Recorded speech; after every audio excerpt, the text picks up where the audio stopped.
So lately I've been getting a lot of comments about how shocking my garden beds are, which is fair enough, but now we've finally got onto it and I'm fixing it up with the fam today. So sit back and watch this video and check out the fungus disease at the end. Ugh.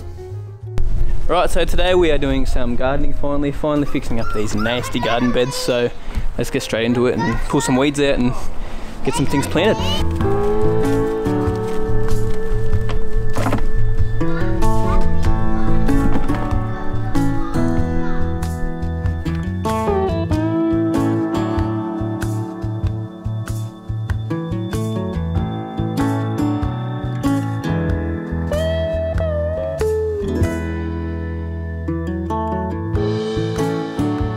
It's a Sunday morning rain, another sunrise by the roadside.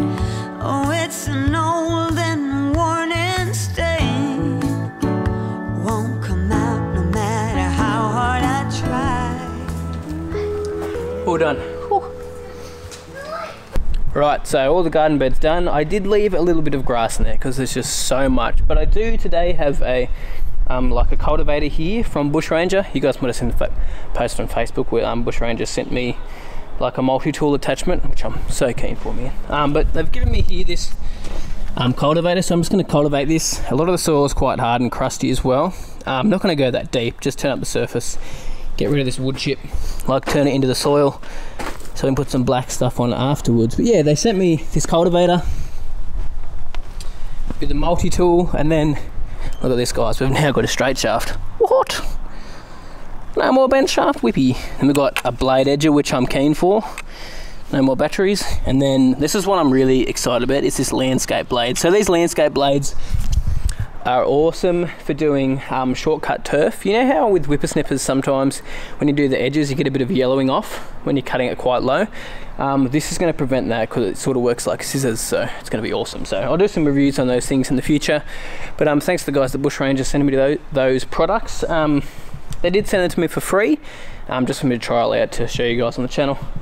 I'm not getting paid anything for it, just, you know, just showing you guys how it all works. But yeah, let's get into these garden beds. Let's use this cultivator tool and just see how it goes on the gardens.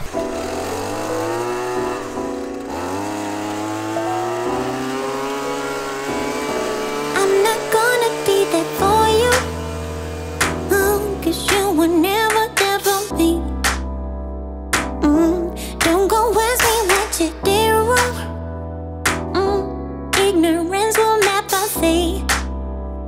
No, wasn't it for me? Why don't you just let it be?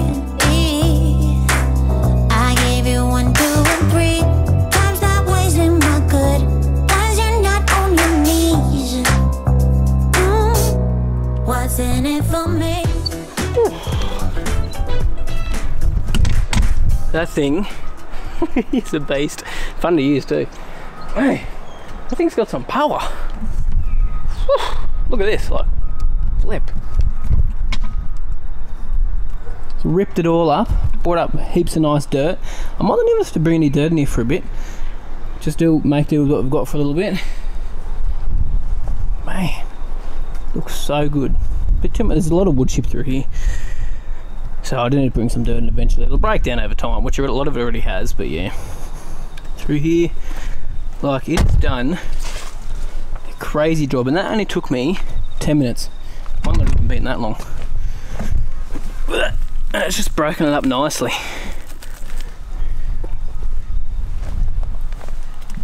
It's so good. Love it. Right, I'll get the rake out, tidy it up, and then we might plant some camellias. Alrighty, so now it's time to plant these bad boys. So these are camellias. The flower is pure silk, a nice white one. So I've got sasanquas up the back I'm going to have that have a Jennifer Susan. The flower on them is, so it's a pink one. So I'll have white all up here and then some pink up towards the back there. So the pink ones are the more mature ones, which I had to pull out when we got the bore installed. So today I'm going to use this little tiny little auger just to pre-drill my spots from where I'm going to put the plants in. Obviously that's not going to be big enough, so I'll have to dig around it, but it's just so I can map it all out. I'm going to use that there. That'll be great for little plants or in the veggie patch. The wifey could use that bad boy, because some of the soil is hard when you get deeper down around here. Very clay soil. And then we're going to use these power pellets from Plant Doctor, which I do sell on my website as well. Just going to put them underneath and then water it in and then fill it back in. And then we'll go from there. So plant them 1 metre apart. Yeah, let's just do it.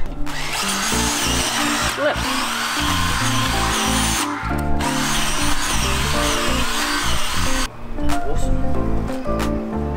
Right on, boy.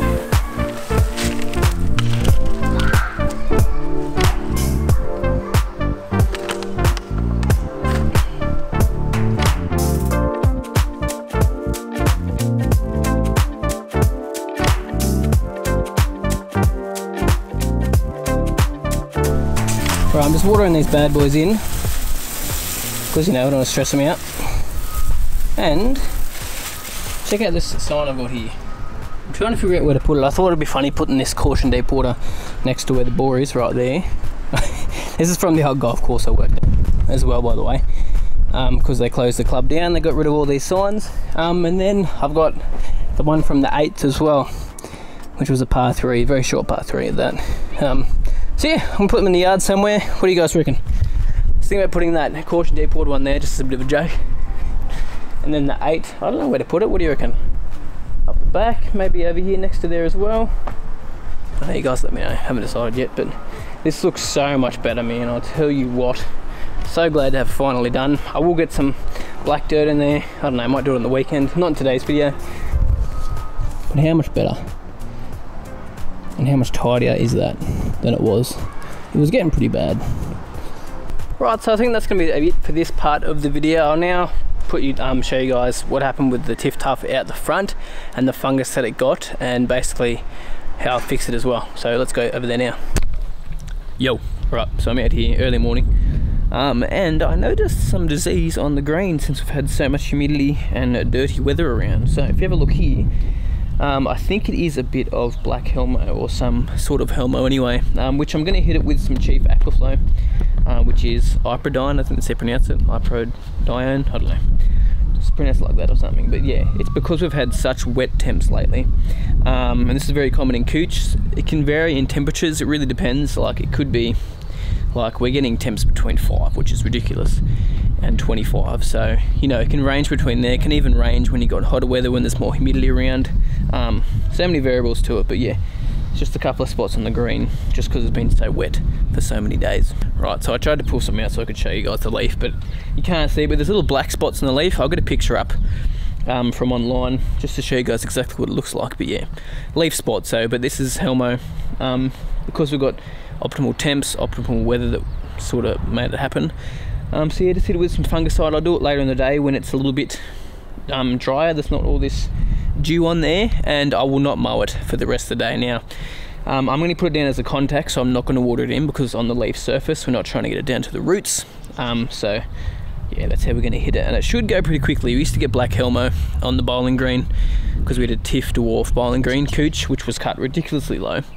And yeah, it's common, you'll find it in low cut turf often. You can see it in high cut turf as well, but a lot more common in your shorter turf just because it is so short. But since I've seen it early, like I didn't see it yesterday, I only noticed it this morning, we're on top of it pretty quick, so I'll spray it later today and we'll be on top of it. This is the product here that I was talking about earlier, Cheap Aquaflow. So you can buy it from a website. The active is, as I said, Iprodine, or Iprodine. I don't know how to pronounce it. Very thick white stuff. Some fungicide. Now, when you are applying fungicides, I stress, read the label and make sure you got your PPE on. So long sleeves, not my pants, long sleeve pants, oh my gosh, long pants. Boots would be good too, like gum boots. Make sure you got some gloves on and some glasses as well.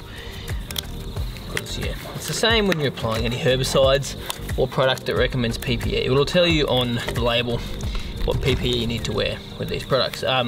Now, this will be fine for people to re-enter the area once it dries out. Don't let your kids walk on it when it's wet or hasn't dried out. It's the same with any herbicide as well. Same rules apply. Now we've got 50 square meters here, so we're going to put it out at a rate of 60 mil per 100 square meters.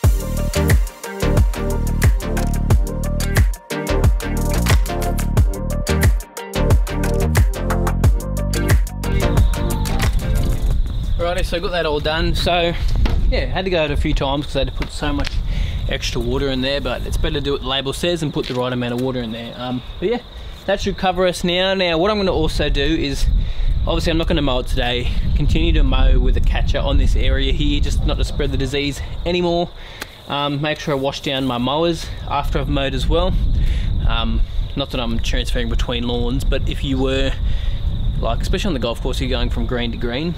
If you got one green that had disease on it, for example, you'd have to wash the mower down if you still had the fungus around. Now, a reason why I probably got this is because I was cranking the nitrogen into it when I was putting some urea down to try to get some lateral growth just before winter hits. So I'm gonna have to cut back on doing that now, just because we don't want to cause any more disease issues. With the temperatures dropping, a bit more moisture about, it can cause a lot more disease on shortcut turf like this. You're more likely to run into it. If I knew this was happening again, I would have put a preventative down, something like some azoxystrobin and some propiconazole, which could either be like Heritage Max, Bumper, another product called Headway, which you start getting into some expensive products. But they have those actives in there. Yeah, I'll tell you what, the colour has shifted on this lawn since we've had some nights at about 6-7 degrees, so I think it might be close to the end of the season for this patch here. I'm thinking about oversowing with some rye. If you guys want to see me oversow this area with some rye, let me know and I'll do it in probably the next 2 weeks, because I'm going to get on top of it, and show you guys how you'd go about doing that. And then we can always spray it out when it comes in the spring and just show you guys the whole process of how we do it. But yeah, so this is a couple of days later since I applied that Iprodine. As you can see, there was a little bit of damage around the place, so it definitely was disease, but there's all green shoots around it, and it's only the tips of the leaf that are that brown colour now. So we got onto it nice and early, which is awesome. So glad we did too, because here, look at that. Whew, man, that's nasty. So glad we got onto that quickly. Anyway, thanks guys so much for watching, really appreciate it. Hope you guys enjoyed that video. I'll finish off the garden bed soon.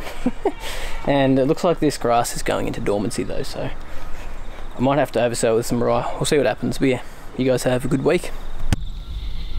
Tell you what, I'm a bit bummed. Autumn is on its way.